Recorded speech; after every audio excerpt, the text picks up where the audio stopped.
Hello guys, आपका स्वागत है वन पीस के 1137 एपिसोड में। और गाइस, ये एपिसोड बहुत ही मस्त एपिसोड आया है। तो चलिए गाइस, एपिसोड को स्टार्ट करते हैं। जैसा कि लास्ट एपिसोड में हमने देखा कि बोनी को सब चीज़ पता चल चुका है, क्योंकि बोनी ने सारी मेमोरीज देख ली है और ये सारा कुछ सैटर्न का ही कराया गया है। इसके बाद एपिसोड स्टार्ट होता है और बोनी ने सारी मेमोरीज को देख लिया है और रोते हुए वो बाहर निकलती है। और वेगापंक ये सब चीज़ें नहीं चाहता था कि बोनी ये मेमोरीज देखें, क्योंकि उसने वादा करा था कोमा से कि ये सारी चीज़ें बोनी को ना पता चले। लेकिन बोनी अपने रियल फॉर्म में आके वेगापंक को गले लगा लेती है, जिसके बाद वेगापंक ये सारी चीज़ों को भुला देता है। कहता है जाने दो इन बातों को।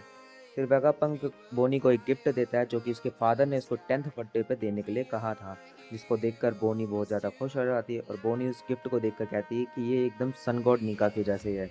तभी वेगापंक कहता है कि मुझे लगा ये कोई गुड लक चार्म है।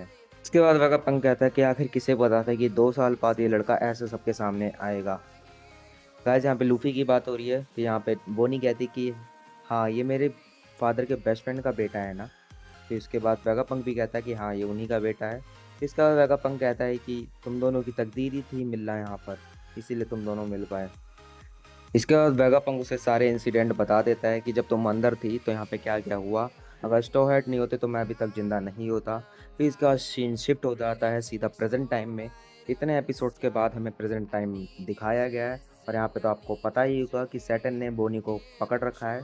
और साथ में सैटर्न की कोई ऐसी पावर है जिसके कारण कोई भी यहाँ पे हिल नहीं पा रहा है। और सब सोल्जर्स के गन पॉइंट पे भी बोनी ही है, और हमारा लूफी जो कि पूरी तरीके से कमज़ोर होकर पड़ा हुआ है। लूफी ने अपना गियर 5 इस्तेमाल करने के बाद बहुत ज़्यादा कमज़ोर हो चुका है। उसके अंदर बिल्कुल भी ताकत नहीं बची है और वो सिर्फ एक ही चीज़ बोल रहा है कि मुझे खाना दे दो। तभी यहाँ पे बगल में एटलस होती है। वो कहती है कि मैं तुम्हें खाना दे तो दूँ, लेकिन मैं अपने आप को हिला ही नहीं पा रही हूँ। इसके बाद देखते हैं कि जो बाकी के सोल्जर्स होते हैं वो अपने आप में ही कम्युनिकेट कर रहे होते हैं, और वो बताते हैं कि हमने वेगापंक के सब ऑर्डिनेट सेंटा मारू को पकड़ लिया है। और जो बाकी के जो बाहर सोल्जर्स हैं खड़े हैं, वो लो रैंक होने के कारण वो सैटर्न की प्रेजेंस को झेल ही नहीं सकते, इसलिए उन्हें पता ही नहीं कि अंदर हो क्या रहा है। और यहाँ पे वर्ल्ड गवर्नमेंट ने वही काम करा जो वो हमेशा से करते आते हैं। उन्होंने ये न्यूज़ फैला दी कि न्यू एम्परर ऑफ सी उसने एगेट आइलैंड को कब्जा कर लिया है। फिर हम देखते हैं यहाँ पे ड्रैगन को। और ड्रैगन यहाँ पे ईवा से पूछता है कि पूमा यहाँ से भाग के गया तो कहाँ गया होगा। तभी ईवा बोलती कि अगर मैं उसकी जगह होती तो मैं सीधा सेलेस्टियल्स को मारने जाती, लेकिन वो पूमा है, वो मुझे पता है वो कहाँ गया होगा। फिर इसके बाद हम देखते हैं सीधा आइलैंड का सीन, जहाँ पे सैटर्न बताता है बोनी को कि मैंने ही तुम्हारे बाप को मारा, अब तुम्हें मारने की बारी है।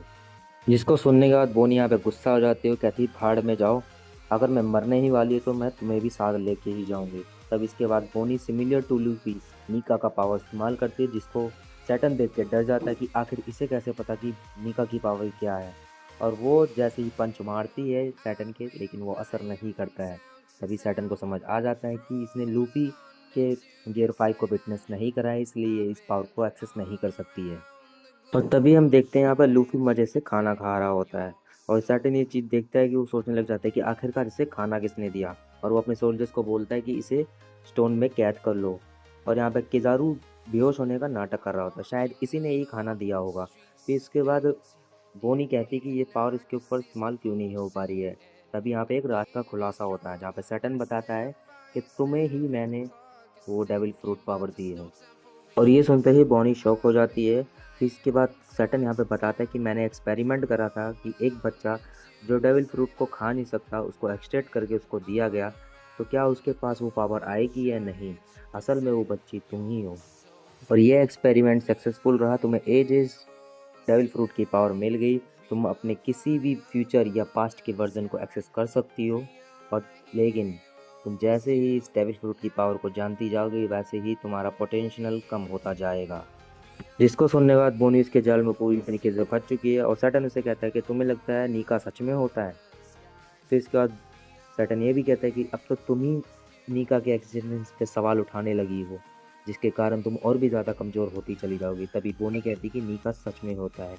फिर बोनी ये भी कहती कि मैं नीका को ही ढूंढ रही हूँ इतने दिनों से, और वो एक दिन हमें ज़रूर बचाएगा, हम सबको आज़ाद कर देगा। फिर इसके बाद सैटर्न कहता है कि तुम सही में कुमा की ही बेटी हो, क्योंकि कुमा भी यही बोलता था कि मैं मीका की तरह सबकी मदद करना चाहता हूँ। फिर वो अपनी इसकी माँ के बारे में बताता है कि इसकी माँ के ऊपर भी एक्सपेरिमेंट उसी ने ही करा था ड्रग क्रिस्टल का, लेकिन वो एक्सपेरिमेंट फेल हो गया, जिसके कारण उसके अंदर ब्लू क्रिस्टल एक्टिवेट हो गए और उसकी डेथ हो गई। इसके बाद वो कहता है कि इस एक्सपेरिमेंट से एक चीज़ सही हुई कि ये डिजीज़ तुम्हें भी होगी।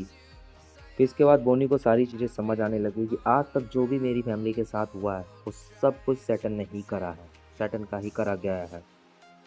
और वेगापंक को भी सब चीज़ पता चल जाती है कि उसके एक्सपेरिमेंट के कारण ही कोमा इतना सफ़र कर रहा है। तब वो सैटर्न से कहता है कि तुम्हारे एक्सपेरिमेंट के कारण ही आज ये सब कुछ हुआ है।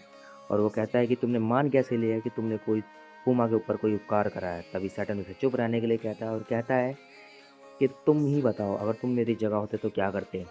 क्या तुम इन कीड़े मकोड़ों की फीलिंग को समझते या अपना एक्सपेरिमेंट करते? और मेरे लिए इन कीड़ों मकोड़ों की कोई फीलिंग नहीं है, कोई कीमत नहीं है। जिसको सुनने के बाद यहाँ पे बोनी रोने लग जाती है, दंग रह जाती है। और दूसरी तरफ पूमा भी यहाँ पे एगेट आइलैंड पे आ चुका है उड़ते उड़ते, और सभी सोल्जर्स को देख के डरने लग जाते हैं। पहले तो उनको लगता है कि कोई पैसा फेंक है, लेकिन असल में वो पूमा ही होता है जिसके ऊपर कोई चिप काम नहीं कर रही होती है। इसके बाद ये सभी सोल्जर्स अपर सोल्जर्स को बता देते हैं कि यहाँ पे पूमा आ चुका है। और पूमा सबको मारते हुए आगे बढ़ता चला जाता है, गिरते पड़ते हुए फिर भी आगे ही बढ़ते चला जाता है। और यहाँ पे जैसे ही वेगापंक को पता चलता है कि आखिर पूमा यहाँ क्या कर रहा है, तो इसके बाद सैटर्न भी ये चीज़ बोल देता है कि आखिरकार यहाँ पे हो क्या रहा है।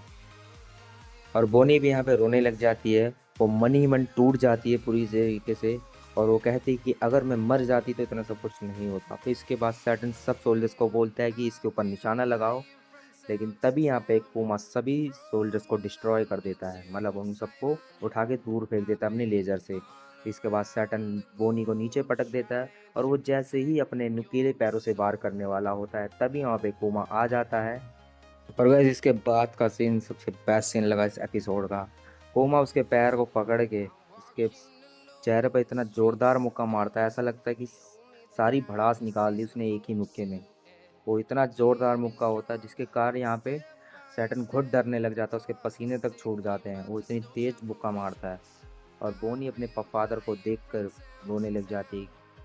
और इस पंच के साथ ही एपिसोड यहाँ पे ख़त्म हो जाता है। और गाइस ये एपिसोड आपको कैसा लगा कमेंट सेक्शन में ज़रूर बताएं। वीडियो को लाइक कर दें, चैनल को सब्सक्राइब कर दें, बेल आइकन प्रेस कर दें जिससे हमारी आने वाली हर वीडियो आपके पास सबसे पहले पहुँचे।